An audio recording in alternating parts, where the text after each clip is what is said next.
ओम नमः शिवाय। हर हर महादेव। अब तक हमने कितना पढ़ चुके हैं हम शुरू करते हैं। 5वां अध्याय। नारद जी का शिव तीर्थों में भ्रमण व ब्रह्मा जी से प्रश्न। सूत जी बोले, महर्षियों, भगवान श्री हरि के अंतर्धान हो जाने पर मुनिश्रेष्ठ नारद शिवलिंगों का भक्ति पूर्वक दर्शन करने के लिए निकल गए। इस प्रकार भक्ति मुक्ति देने वाले अनेक शिवलिंगों के उन्होंने दर्शन किए। जब उन रुद्रगणों ने नारद जी को वहां देखा तो वे दोनों गण अपने शाप की मुक्ति के लिए उनके चरणों पर गिर पड़े और उनसे प्रार्थना करने लगे कि वे उनका उद्धार करें। नारद मुने, हम आपके अपराधी हैं। राजकुमारी श्रीमती के स्वयंवर में आपका मन माया से मोहित था। उस समय भगवान शिव की प्रेरणा से आपने हमें शाप दे दिया था। अब आप हमारी जीवन रक्षा का उपाय कीजिए। हमने अपने कर्मों का फल भोग लिया है। कृपा कर हम पर प्रसन्न होकर हमें शाप मुक्त करें। नारद जी ने कहा, हे रुद्रगणों, आप महादेव की गण हैं एवं सभी के लिए आदरणीय हैं। उस समय भगवान शिव की इच्छा से मेरी बुद्धि भ्रष्ट हो गई थी, इसलिए मोहवश मैंने आपको शाप दे दिया। आप लोग मेरे इस अपराध को क्षमा कर दें, परंतु मेरे वचन झूठा नहीं हो सकता, इसलिए मैं आपको शाप से मुक्ति का उपाय बताता हूँ। मुनिवर विश्रवा के प्रिय द्वारा तुम एक राक्षसी के गर्भ से जन्म लोगे। समस्त दिशाओं में रावण और कुंभकर्ण के नाम से प्रसिद्धि पाओगे। राक्षस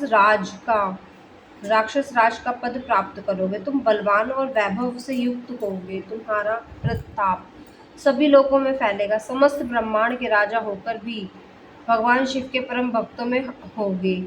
भगवान शिव के ही दूसरे स्वरूप श्री विष्णु के अवतार के हाथों से ही तुम्हारी मृत्यु पाकर तुम्हारा उद्धार होगा।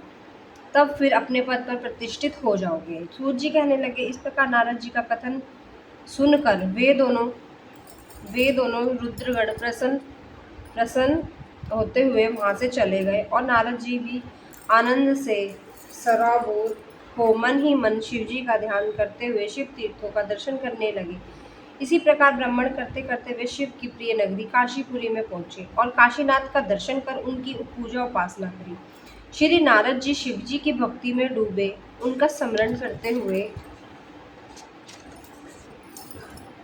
ब्रह्मलोक को चले गए। वहां पहुंचकर उन्होंने ब्रह्मा जी को आदरपूर्वक नमस्कार किया और उनकी स्तुति करने लगे। उस समय उनका हृदय शुद्ध हो चुका था और उनके हृदयों में शिव जी के प्रति भक्ति भावना थी, और कुछ भी नहीं। नारद जी बोले, हे पितामह, आप तो परम ब्रह्म परमात्मा के स्वरूप को अच्छी प्रकार से जानते हैं। आपकी कृपा से मैंने भगवान विष्णु के महात्म्य का ज्ञान प्राप्त किया है एवं भक्ति मार्ग, ज्ञान मार्ग, तपो मार्ग, दान मार्ग तथा तीर्थ मार्ग के बारे में जाना है, परंतु मैं शिव तत्व के ज्ञान को अभी तक नहीं जान पाया हूँ।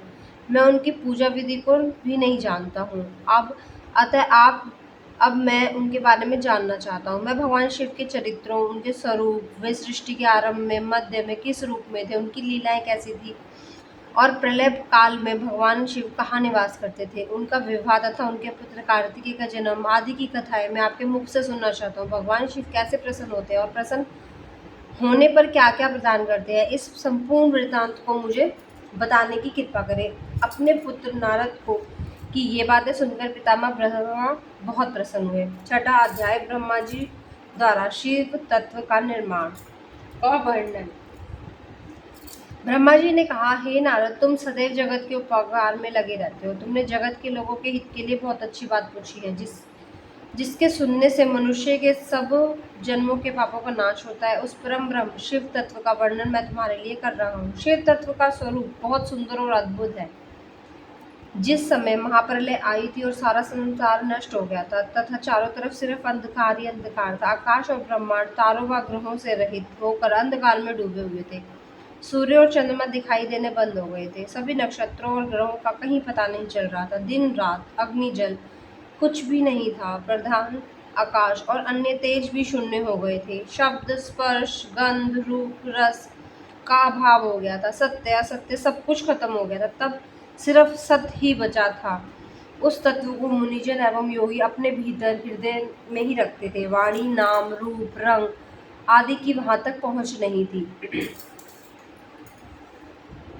उस परम ब्रह्म के विषय में ज्ञान और अज्ञान से किए संबंध संबोधन के द्वारा कुछ समय बाद अर्थात सृष्टि का समय आने पर एक से अनेक होने का संकल्प का उदय हुआ। तब उन्होंने अपनी लीला से मूर्ति की रचना की। वह मूर्ति संपूर्ण ऐश्वर्य तथा गुणों से युक्त, संपन्न, सर्वज्ञानमयी एवं सब कुछ प्रदान करने वाली है। यही सदाशिव की मूर्ति है। सभी पंडित विद्वान इसी प्राचीन मूर्ति को ईश्वर कहते हैं। उसने अपने शरीर से स्वच्छ शरीर वाली एक स्वरूपभूता शक्ति की रचना की। वही परम शक्ति प्रकृति, गुणमयी और बुद्धित्व की जननी कहलाई। उसे शक्ति, अंबिका, प्रकृति, संपूर्ण लोकों की जननी, त्रिदेवों की माता, नित्य और मूल कारण भी कहते हैं। उसकी 8 भुजाएं एवं मुख की शोभा विचित्र है। उसके मुख से चंद्रमा की कांति भी क्षीण हो जाती है। विभिन्न प्रकार के आभूषण एवं गतियां देवी की शोभा बढ़ाती है। वे अनेक प्रकार के अस्त्र शस्त्र धारण किए हुए हैं। सदाशिव को ही सब मनुष्य परम पुरुष ईश्वर शिव शंभु और महेश्वर कहते पुकारते हैं। उनके मस्तक पर गंगा, भाल में चंद्रमा और मुख में 3 नेत्र शोभा पाते हैं। उनके 5 मुख, 10 भुजाओं के स्वामी एवं त्रिशूलधारी हैं। वे अपने शरीर में भस्म लगाए हैं। उन्होंने शिवलोक नामक क्षेत्र का निर्माण किया है। यह परम पावन स्थान काशी नाम से जाना जाता है। यह परम मोक्षदायक स्थान है। इस क्षेत्र में परमानंद रूप शिव पार्वती सहित निवास करते हैं। शिव और शिवा ने प्रलय काल में भी उस स्थान को नहीं छोड़ा, इसलिए शिवजी का नाम आनंद वन रखा है। एक दिन आनंद वन में घूमते समय शिव शिवा के मन में किसी दूसरे पुरुष की रचना करने की इच्छा हुई। तब उन्होंने सोचा कि इसका भार किसी दूसरे व्यक्ति को सौंपकर हम यही काशी में विराजमान रहेंगे। ऐसा सोचकर उन्होंने वाम भाग के 10वें अंग पर अमृत मल दिया, जिससे एक सुंदर पुरुष वहां प्रकट हुआ, तो जो शांत और सत्व गुणों से युक्त एवं गंभीरता का अथाह सागर था।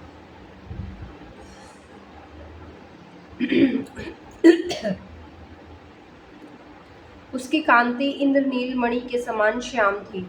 उसका पूरा शरीर दिव्य शोभा से चमक रहा था तथा नेत्र कमल के समान थे। उसने हाथ जोड़कर भगवान शिव और शिवा को प्रणाम किया तथा प्रार्थना की कि मेरा नाम निश्चित कीजिए।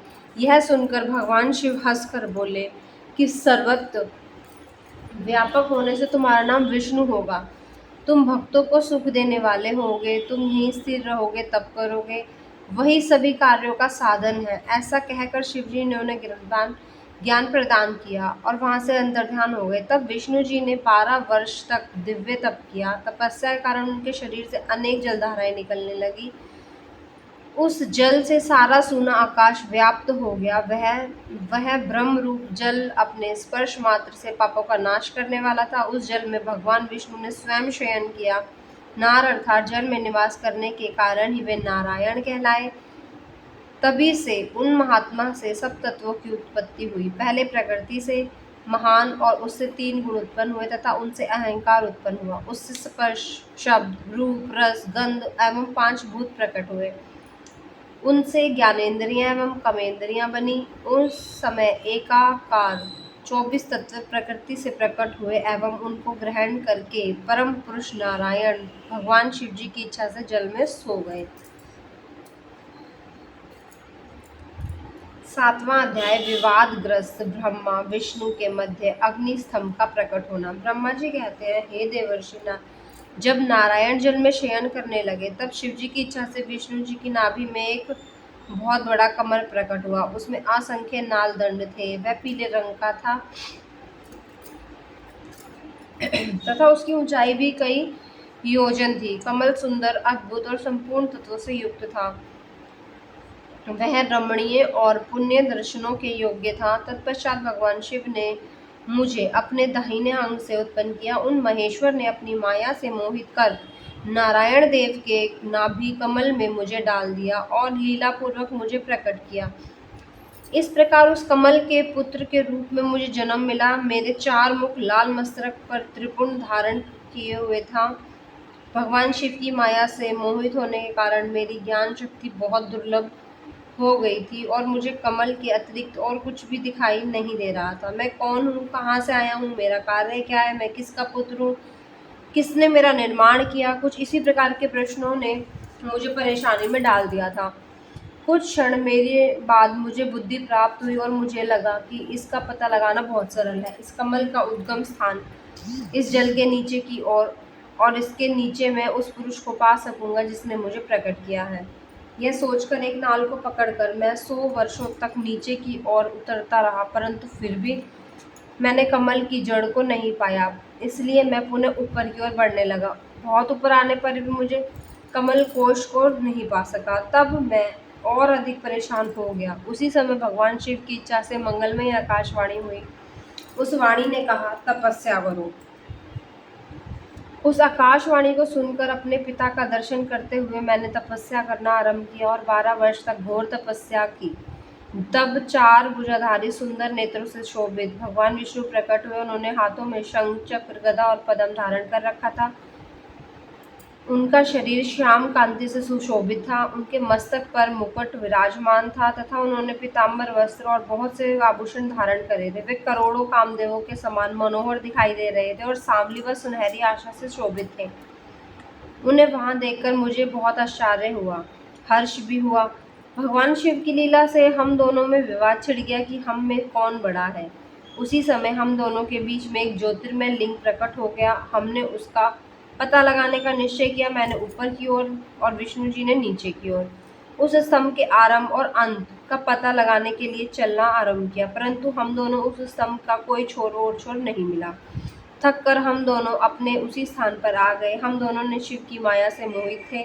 श्री हरि ने सभी ओर से परमेश्वर शिव को प्रणाम किया। ध्यान करने पर भी हमें कुछ ज्ञात न हो सका। तब मैंने और श्री हरि ने अपने मन को शुद्ध कर अग्नि स्तंभ को प्रणाम किया। हम दोनों कहने लगे, महाप्रभु, हम आपके स्वरूप को नहीं जानते। आप जो भी हैं, हम आपको नमस्कार करते हैं। आप शीघ्र ही हमें अपने असली रूप के दर्शन दें। इस प्रकार हम दोनों अपने अहंकार को भूलकर भगवान शिव को नमस्कार करने लगे। ऐसा करते हुए 100 वर्ष बीत गए। 8वां अध्याय, ब्रह्मा विष्णु को भगवान शिव के दर्शन। ब्रह्मा जी बोले, हे मुनिश्रेष्ठ नारद, हम दोनों देवता घमंड को भूलकर निरंतर भगवान शिव का स्मरण करने लगे। हमने मन में ज्योतिर्लिंग के रूप में प्रकट परमेश्वर के वास्तविक रूप का दर्शन करने की इच्छा और प्रबल हो गई। शिव शंकर गरीबों के प्रतिपालक, अहंकारियों के गर्व को चूर करने वाले तथा सबके अविनाशी प्रभु हैं। वे हम पर दया करते हुए हमारी उपासना से प्रसन्न हो गए हैं। उस समय वहां उन सुरश्रेष्ठ से ओम नाद स्पष्ट रूप से सुनाई देता था। उस नाद के विषय में मैं और विष्णु जी दोनों यही सोच रहे थे कि यह कहाँ से सुनाई पड़ रहा है। उन्होंने लिंग के दक्षिण भाग में सनातन आदि वर्ण आकार का दर्शन किया, उत्तर भाग में उकार का, मध्य भाग में मकार का और अंत में ओमनाद का साक्षात दर्शन एवं अनुभव किया। दक्षिण भाग में प्रकट हुए आकार का सूर्य मंडल के समान तेजोमय रूप देखकर जब उन्होंने उत्तर भाग में देखा तो वह अग्नि के समान दीप्तिशाली दिखाई दिया। तत्पश्चात ओम को देखा तो वे सूर्य और चंद्रमंडल की भांति स्थित थे और जिनके शुरू एवं अंत का कुछ भी नहीं पता था तथा सत्य, आनंद और अमृत स्वरूप ब्रह्म प्रायण की ही दृष्टि गोचर हो रहा था। परंतु यह कहाँ से प्रकट हुआ, इस अग्नि स्तंभ की उत्पत्ति कहाँ से हुई, यह श्रीहरि सोचने लगे तथा इसकी परीक्षा लेने के संबंध में विचार करने लगे। तब श्रीहरि ने भगवान शिव का चिंतन करते हुए वेद और शब्द के आवेश से युक्त हो अनुपम अग्नि स्तंभ के नीचे जाने का निर्णय करा। मैं और विष्णु जी विश्वात्मा शिव का चिंतन कर रहे थे। तभी वहां एक ऋषि प्रकट हुए। उन्हीं ऋषि के द्वारा परमेश्वर विष्णु ने जाना कि इस शब्द ब्रह्ममय शरीर वाले परम लिंग के रूप में साक्षात पर ब्रह्म स्वरूप महादेव जी प्रकट हुए हैं। यह चिंता रहित रुद्र है, परम ब्रह्म परमात्मा शिव का वाचक प्रणव है। वह एक सत्य, परम कारण, आनंद, अकृत, प्रातपर और परम ब्रह्म है। प्रणव के पहले अक्षर आकार के से जगत के बीजभूत अर्थात ब्रह्मा जी का बोध होता है। दूसरे अक्षर उकार से सभी के कारण श्री हरि विष्णु का बोध होता है। तीसरा अक्षर मकार से भगवान शिव का ज्ञान होता है। अकार सृष्टिकर्ता, उकार मुंह में डालने वाला और मकार नित्य अनुग्रह करने वाला। मकार अर्थात शिव जी, बीजी अर्थात बीज के स्वामी, तो अकार अर्थात ब्रह्मा जी बीज है, उकार अर्थात शिव विष्णु जी योनि है, और महेश्वर बीजी बीज और योनि है।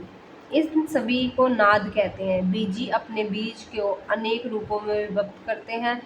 बीजी भगवान शिव के लिंग रूप से उकार रूप में योनि में स्थापित होकर चारों तरफ ऊपर की ओर बढ़ने लगा। वह दिव्य अंड कई वर्षों तक जल में रहा। हजारों वर्षों के बाद भगवान शिव ने इस अंड को दो भागों में विभक्त कर दिया। तब इसके दो भागों में से पहला सुवर्णमय कपाल ऊपर की ओर स्थित हो गया, जिससे स्वर्लोक उत्पन्न हुआ, तथा कपाल के नीचे के भाग में से 5 तत्वों वाली पृथ्वी प्रकट हुई। उस अंड से चतुर्मुख ब्रह्मा उत्पन्न हुए, जो समस्त लोकों के सृष्टा है। भगवान महेश्वर ही अ, उ, व, म त्रिविध रूपों में वर्णित है। इसलिए ज्योतिर्लिंग स्वरूप सदाशिव को ओम कहा जाता है। इसलिए इसकी सिद्धि यजुर्वेद में भी होती है। देवेश्वर शिव को जानकर विष्णु जी ने शक्ति संभूत मंत्रों द्वारा उत्तम एवं महान अभ्युदय से शोभित भगवान विष्णु की स्तुति करनी शुरू कर दी। इसी समय मैंने और विश्व पालक भगवान विष्णु ने एक अद्भुत व सुंदर रूप देखा, जिसके 5 मुख, 10 भुज, 10 भुजा, कपूर के समान गौरव वर्ण, परम कांति में अनेक आभूषणों से विभूषित, महान उदार, महावीर्यवान और महापुरुषों के लक्षण से युक्त था, और जिसके दर्शन पाकर मैं विष्णु जी की धन्य हो गया। तब परमेश्वर महादेव भगवान प्रसन्न होकर अपने दिव्यमय रूप में स्थित हो गए। आकार उनका मस्तक और आकार ललाट है। इकार दाहिना और इकाया बायां नेत्र है। उकार दाहिना और उकार बायां कान है। ऋकार दायां और ऋकार बायां गाल है। री उनकी नाक के छिद्र है। एकार और एकार उनके दोनों होठ हैं। ओकार और ओकार उनके दोनों दंत पंक्तियां हैं। अंग और अंग है। देवादिदेव शिव के तालु हैं। क आदि 5 अक्षर उनके दाहिने 5 हाथ हैं, और च आदि 5 हाथ हैं। ता और टा से शुरू 5 अक्षर उनके पैर हैं। पकार पेट है। फकार दाहिना और बकार बायां पार्श्व भाग है। भकार कंधा, मकार हृदय है। हकार नाभि है। य से स तक के 7 अक्षर 7 धातुएं हैं, जिनसे भगवान शिव का शरीर बना है। इस प्रकार भगवान महादेव व भगवती उमा के दर्शन कर हम दोनों कृतार्थ हो गए। हमने उनके चरणों में प्रणाम किया। तब हमें 5 कलाओं से युक्त ओमकार जनित मंत्र का साक्षात्कार हुआ। तत्पश्चात महादेव जी ओम तत्त्वमसि महावाक्य दृष्टिगोचर हुआ, जो परम उत्तम मंत्र रूप है। इसके बाद धर्म और अर्थ का साधक बुद्धि स्वरूप 24 अक्षरीय गायत्री मंत्र प्रकट हुआ, जो पुरुषार्थ रूपी फल देने वाला है। तत्पश्चात मृत्युंजय मंत्र, फिर पंचाक्षर मंत्र तथा दक्षिणामूर्ति व चिंतामणि का साक्षात्कार हुआ। इन 5 मंत्रों को विष्णु भगवान ने ग्रहण कर जपना आरंभ किया। ईशों के मुकुट मणि ईशान, जो पुरातत्व पुरुष हैं, हृदय को प्रिय लगने वाले, जिसके चरण सुंदर हैं, जो सांप को आभूषण के रूप में धारण करते हैं, जिनके पैर व नेत्र सभी ओर हैं, जो मुझ ब्रह्मा के अधिपति, कल्याणकारी तथा सृष्टि पालन एवं संहार करने वाले हैं, उन वरदायक शिव की मेरे साथ भगवान विष्णु ने प्रिय वचनों द्वारा संतुष्ट चित्त से स्तुति की। 9वां अध्याय देवी उमा एवं भगवान शिव का प्राकट्य एवं उपदेश देना। ब्रह्मा जी बोले, नारद, भगवान विष्णु द्वारा की गई अनेक अपनी स्तुति सुनकर कल्याणमयी शिव बहुत प्रसन्न हुए और देवी उमा सहित वहां प्रकट हो गए। भगवान शिव के 5 मुख थे और हर मुख में 3-3 नेत्र थे। मस्तक में चंद्रमा, सिर पर जटा और तथा संपूर्ण अंगों से में विभूति लगा रखी थी। 10 भुजा वाले, गले में नीलकंठ आभूषणों से विभूषित और माथे पर भस्म का त्रिपुंड था। उनका यह रूप मन को मोहित करने वाला और परम आनंदमयी था। महादेव जी के साथ भगवती उमा ने भी हमें दर्शन दिए। उनको देख कर मैंने और विष्णु जी ने पुनः स्तुति करनी शुरू कर दी। तब पापों का नाश करने वाले अथवा अपने भक्तों पर सदा कृपा दृष्टि रखने वाले महेश्वर ने मुझे और भगवान विष्णु को श्वास से वेद का उपदेश दिया। तत्पश्चात उन्होंने हमें गुप्त ज्ञान प्रदान किया। वेद का ज्ञान प्राप्त कर कृतार्थ हुए विष्णु जी और मैंने भगवान शिव और देवी के सामने अपने हाथों जोड़कर नमस्कार किया तथा प्रार्थना की। विष्णु जी ने पूछा, हे देव, आप किस प्रकार प्रसन्न होते हैं तथा किस प्रकार आपकी पूजा और ध्यान करना चाहिए? कृपया कर हमें इसके बारे में बताइए तथा सदुपदेश देकर धन्य करें। ब्रह्मा जी कहते हैं, नारद, इस प्रकार श्री हरि की यह बात सुनकर अत्यंत प्रसन्न हुए। कृपा निधाव शिव ने प्रीतिपूर्वक यह बात की। श्री शिव बोले, मैं तुम दोनों की भक्ति से बहुत प्रसन्न हूँ। मेरे इस रूप का पूजन व चिंतन करना चाहिए। तुम दोनों महाबली हो। मेरे दाईं और बाएं अंगों से तुम प्रकट हुए हो। लोकपिता ब्रह्मा मेरे दाहिने पार्श्व से, पालनहार विष्णु मेरे बाएं पार्श्व से प्रकट हुए हैं। मैं तुम पर भली भांति प्रसन्न हूँ और तुम्हें मनवांचित फल देता हूँ। तुम दोनों की भक्ति सुदृढ़ है। मेरी आज्ञा का पालन करते हुए ब्रह्मा जी आप जगत की रचना करें तथा भगत विष्णु जी आप इस जगत का पालन करें। भगवान विष्णु बोले, प्रभु, यदि आपके हृदय में हमारी भक्ति से प्रीति उत्पन्न हुई है और आप हम पर प्रसन्न होकर हमें वर देना चाहते हैं, तो हम यही वर मांगते हैं कि हमारे हृदय में सदैव आपकी अनन्य एवं अविचल भक्ति बनी रहे। ब्रह्मा जी बोले, नारद, विष्णु जी की यह बात सुनकर भगवान शंकर प्रसन्न हुए। तब हमने दोनों हाथ जोड़कर उन्हें प्रणाम किया। शिव जी कहते हैं, मैं सृष्टि पालन और संहार का करता हूँ। मेरा स्वरूप सगुण और निर्गुण है। मैं ही सच्चिदानंद निर्विकार परम ब्रह्म और परमात्मा हूँ। सृष्टि की रचना, रक्षा और प्रलय रूप गुणों के कारण ही मैं ही ब्रह्मा, विष्णु और रुद्र नाम धारण कर 3 रूपों में विभक्त हूँ।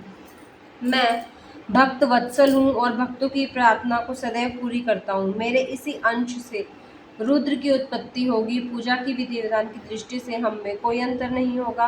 विष्णु, ब्रह्मा और रुद्र तीनों एक रूप होंगे। इनमें भेद नहीं है। इनमें जो भी भेद मानेगा वह घोर नरक भोगेगा। मेरा शिव रूप सनातन है तथा सभी का मूलभूत रूप है। यह सत्य ज्ञान एवं अनंत ब्रह्म है। ऐसा जानकर मेरे यथार्थ स्वरूप का दर्शन करना चाहिए। मैं स्वयं ब्रह्मा जी की भूपृष्टि से प्रकट होऊंगा। ब्रह्मा जी, आप सृष्टि के निर्माता बनो। श्री हरि विष्णु इसका पालन करें तथा मेरे अंश से प्रकट होने वाले रुद्र प्रलय करने वाले हैं। उमा नाम से विख्यात परमेश्वरी प्रकृति देवी है। इन्हीं की शक्ति भूता वाग देवी सरस्वती ब्रह्मा जी की अर्धांगिनी होगी और दूसरी देवी जो प्रकृति देवी से उत्पन्न होगी लक्ष्मी रूप में विष्णु जी की शोभा बढ़ाएगी तथा काली के नाम से जो तीसरी शक्ति उत्पन्न होगी वह मेरे अंशभूत रुद्रदेव को प्राप्त होगी। कार्य सिद्धि के लिए जो वे ज्योतिर्रूप में प्रकट होगी, उनका कार्य सृष्टि पालन और संहार का संपादन है।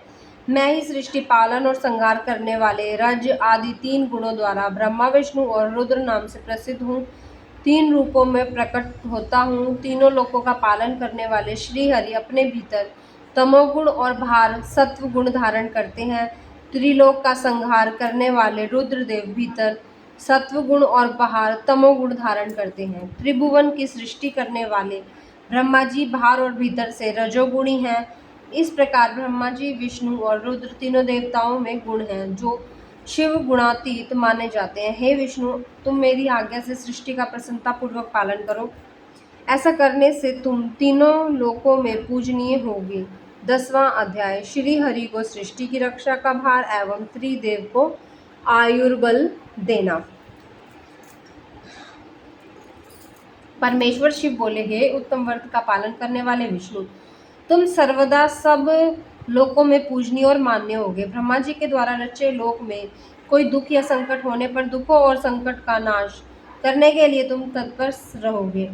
तुम अनेकों अवतार ग्रहण कर जीवों का कल्याण कर अपनी कीर्ति का विस्तार करोगे। मैं तुम्हारे कार्यों में तुम्हारी सहायता करूंगा और तुम्हारे शत्रुओं का नाश करूंगा। तुम में और रुद्र में कोई अंतर नहीं है। तुम एक दूसरे के पूरक हो। जो मनुष्य रुद्र का भक्त होकर तुम्हारी निंदा करेगा उसका पुण्य नष्ट हो जाएगा और उसे नरक भोगना पड़ेगा। मनुष्यों को तुम भोग और मोक्ष प्रदान करने वाले और उनके परम पूज्य देव होकर उनका निग्रह अनुग्रह आदि करोगे।